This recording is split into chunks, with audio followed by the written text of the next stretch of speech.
Salut tout le monde, c'est Jackpot du Lac. Alors aujourd'hui, on va faire une petite verrine pour l'apéritif, une verrine tricolore artichaut poivron olive. Alors je connais déjà un de mes internautes qui va sûrement se reconnaître, qui va me dire qu'il va partir au courant à cause du mot artichaut. Peut-être. En fait, je fais ça parce qu'on a un ami qui vient souper ce soir et qui est allergique au lactose. Alors on va faire un menu sans lactose.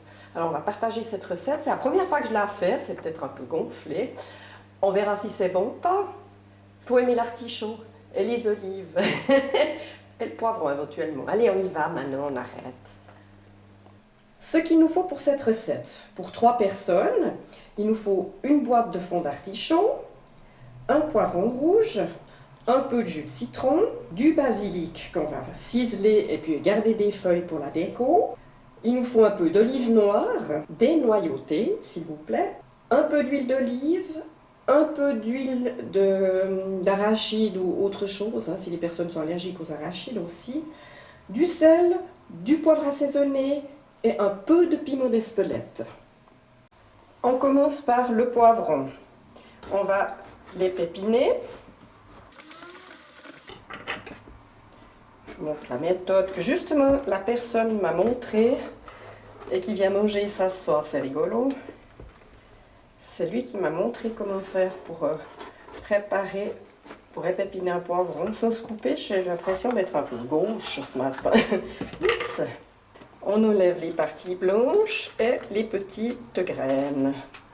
Quand ça c'est fait, on va peler le poivron pour qu'il soit plus digeste.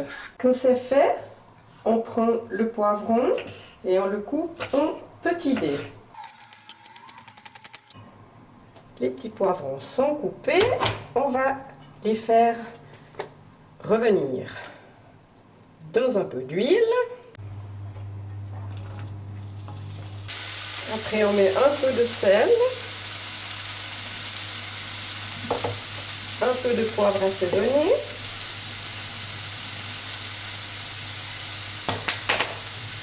Puis on va laisser cuire gentiment. On va les laisser 5 minutes à couvert. Si vous les aimez plus cuits, vous laissez plus longtemps, c'est selon vous. Pendant que notre poivron mijote, on va ciseler un peu de basilic. Quand le poivron est cuit à son goût, on le réserve et on le laisse refroidir. On s'occupe maintenant des cœurs d'artichaut. Alors on va les rincer.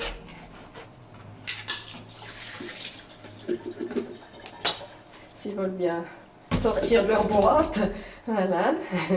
On les rince à l'eau fraîche. Étape suivante, on prend nos cœurs d'artichaut, puis on va les écraser à la fourchette. Ce qui n'est pas forcément évident. Et puis on le finit un peu au couteau. Pour que ça fasse quand même pas trop purée, il faut que ce soit fin, mais j'ai pas tout mis mes cœurs d'artichaut. Je crois que ça faisait trop. Maintenant, on va ajouter un petit peu de jus de citron à volonté, un petit peu d'huile d'olive, elle est là, pardon. Et puis, c'est déjà un peu salé les artichauts en boîte, mais on va quand même mettre un petit peu de sel. Et on mélange. Après ça, on prend une petite verrine et on va mettre au fond de la verrine les cœurs d'artichaut. Comme les poivrons ne sont pas encore refroidis, on va s'occuper des olives qu'on doit couper aussi fin au couteau. On va déjà les couper en deux. Oh non, mais il est trop gros là, faut pas exagérer non plus. Alors on va les couper d'abord en deux, puis après en petit. Voilà, alors on s'amuse un petit moment là. Je pense qu'il y a assez d'olives, là j'ai vu un peu fort, donc ups, slurp. Ça va aller comme ça, maintenant on va s'occuper des poivrons. On va mettre un petit peu d'huile d'olive.